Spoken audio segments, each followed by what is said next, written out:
வந்து இங்க வந்து ஜந்தர் மந்தர்ல வந்து நம்மளுக்கு மோடி அரசாங்கமே போராட்டம் பண்றதுக்கு பர்மிஷன் கொடுத்திருக்கு. ஆனா தமிழ்நாட்டில் இருக்கக்கூடிய தாவேக அரசு இதுக்கு எந்த பர்மிஷனுமே கொடுக்காம மோடி அரசாங்கத்தோட ஒரு 2.0 வந்து செயல்படுது அப்படிங்கறது தான் வந்து இது. இன்னைக்குமே வந்து பர்மிஷன் கொடுக்கல தமிழ்நாட்டில் போராட்டம் பண்ண. எனினும் மக்கள் இளைஞர்கள் வந்து அங்க போராட்டம் பண்றதுக்கு தயாராக இருக்காங்க. அமைச்சர் தர்மேந்திர பிரதான் பதவி விலக வேண்டும் என்ற ஒரு கோரிக்கையை வைத்து அவர்கள் கோஷங்களை எழுப்பிக் கொண்டிருக்கிறார்கள். இந்த பகுதியில் பார்த்தோம் என்றால் தலைநகர் டெல்லியில் தற்போது மழை சீசனாக இருந்து கொண்டிருக்கிறது. அவ்வப்போது மழை வழிகிறது. ஆனாலும் அந்த மழையை பொருட்படுத்தாமல் தொடர்ந்து போராட்டத்தில் ஈடுபட்டுக் கொண்டிருக்கிறார்கள். கார்த்திக் நம்முடன் இருக்கிறார். கார்த்திக், இப்ப இருக்கிற நிலைமை எப்படி இருக்குங்க? அதாவது நாங்க பார்லிமெண்ட்டுக்கு வந்து நேற்று முன்தினம் வந்து ஒரு மார்ச் ஒன்று தயார் பண்ணோம். அந்த மார்ச்சில் வந்து அமைதியான முறையில் போனப்ப போலீஸ் வந்து மிகப்பெரிய ஒரு கொலைவெறி தாக்குதலை மாணவர்கள் மேலே இளைஞர்கள் மேலே தொடுத்தாங்க. 100க்கும் மேற்பட்ட மாணவர்கள் கடுமையாக ஹாஸ்பிட்டலைஸ் பண்ணியிருக்காங்க. இதில் வந்து பல பேரத்தோட மண்டையில் அடிச்சிருக்காங்க. பல பேர் ஹாஸ்பிட்டலில் கோமா ஸ்டேஜில் இருக்காங்க. ஒரு 11ஆம் வகுப்பு படிக்கக்கூடிய ஒரு மாணவி ஒருத்தங்க நெஞ்சு மேலே மிதிச்சு அவங்க கோமா ஸ்டேஜில் ஆரம்பத்தில் இப்போ வந்து அட்மிட் பண்ணியிருக்காங்க. இன்னுமே இப்போ வரைக்குமே கோமாவில் தான் இருக்காங்க.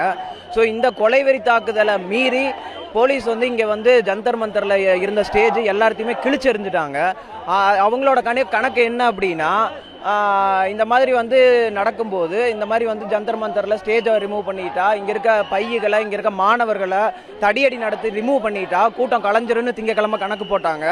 ஆனால் நேற்று என்ன நடந்ததுன்னா, மக்கள் வந்து அவ்வளோ ஒரு அளவுக்கு அதிகமான கூட்டம் 1 லட்சம் பேர்த்துக்கு மேலே நேற்று கூடிட்டாங்க. ஸோ இவ்வளோ தூரம் இந்த மக்கள் கூடுனதுக்கு அப்புறம் இப்போ என்ன நடந்துட்டு இருக்கு அப்படின்னா வந்து நேற்று மழை, கடுமையான மழை. அந்த மழையும் மீறி மக்கள் இங்கே எந்த டென்ட்டுமே இல்லாமல் மழையையும் மீறி மக்கள் வந்துகிட்டு இருக்காங்க. சாப்பாடு வந்து எங்கிருந்து வருதுன்னே தெரியல. அவ்வளோ சாப்பாடு மக்கள் கொடுக்குறாங்க. மக்கள் அவ்வளோ ஆக்ரோஷமாக இருக்கிறாங்க. இது மட்டும் இல்லாமல் வந்து போலீஸார் இங்கே வந்து பல்வேறு அடக்குமுறைகளை ஏவி விட்டுருக்காங்க. ஆனால் அந்த அடக்குமுறைகள் எதுக்குமே வந்து நிறைய பேர் அவங்களுடைய பொருட்கள் எல்லாம் காணல, லேப்டாப் எல்லாம் காணல அப்படின்னு சொல்றாங்க. அதுதான் அன்னைக்கு வந்து தடியடி நடத்தின அன்னைக்கு வந்து போலீஸ் இந்த இடத்த வந்து சீல் பண்ணி இங்க இருக்க பொருட்களை எல்லாத்தையுமே வந்து திருடிட்டு போறது, நிறைய பொருட்களை உடைக்கிறது அப்படிங்கறத பண்ணியிருக்காங்க. கேட்டா வந்து எங்களை ஆன்டி நேஷனல் அப்படின்னு வந்து சொல்றாங்க. இங்க வந்திருக்கிறது அத்தனையுமே ஸ்டூடெண்ட்ஸ் தான். யார் வேணாலுமே வந்து பார்க்கலாம். இங்க வந்து காக்ரோச் ஜனதா பார்ட்டி மட்டும் கிடையாது, பல்வேறு இளைஞர்கள் எல்லா தரப்பு மக்களுமே வந்திருக்காங்க. யாரெல்லாம் ஆன்டி நேஷனல்னு சொல்றாங்களோ அவங்களாம் இங்க வந்து பாருங்க.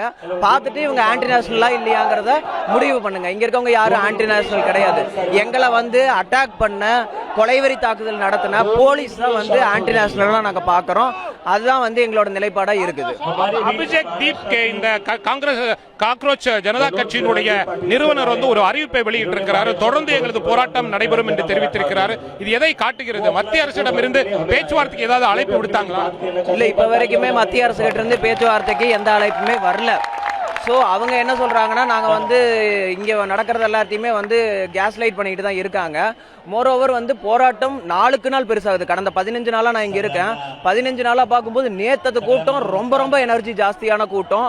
மக்கள் வந்துகிட்டு இருக்காங்க. இது காக்ரோச் ஜனதா பார்ட்டியை தாண்டி மக்களோட போராட்டமாக மாறி இருக்குது. அதுதான் வந்து இன்னைக்கு இந்த போராட்டத்தோட நிலைமை.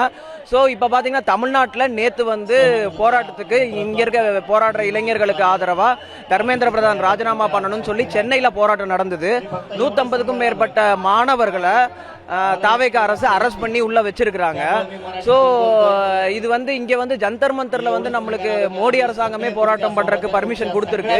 ஆனா தமிழ்நாட்டில் இருக்கக்கூடிய தாவேக அரசு இதுக்கு எந்த பர்மிஷனுமே கொடுக்காம மோடி அரசாங்கத்தோட ஒரு 2.0 வந்து செயல்படுது அப்படிங்கறது தான் வந்து இது. இன்னைக்குமே வந்து பர்மிஷன் கொடுக்கல தமிழ்நாட்டில் போராட்டம் பண்ண. எனினும் மக்கள் இளைஞர்கள் வந்து அங்க போராட்டம் பண்றதுக்கு தயாராக இருக்காங்க. போராட்டத்தை பொறுத்தவரையில் தொடர்ந்து நடைபெறும் என்று அறிவிப்பு வெளியிடப்பட்டிருக்கிறது. அதை தொடர்ந்து போராட்டக்காரர்கள் பல இடங்களில் பல மாநிலங்களிலிருந்து இங்கு வந்து சாரையாக வந்து குவிந்த வண்ணம் இருக்கிறார்கள். நாம் இப்ப பார்க்கிறோம் மழை பெய்ய ஆரம்பிச்சிருக்கிறது. இருந்தாலும் அந்த போராட்டக்காரர்கள் இங்கே அமர்ந்து தங்களது கோஷங்களை எழுப்பி போராட்டத்தில் ஈடுபட்டுக் கொண்டிருக்கிறார்கள்.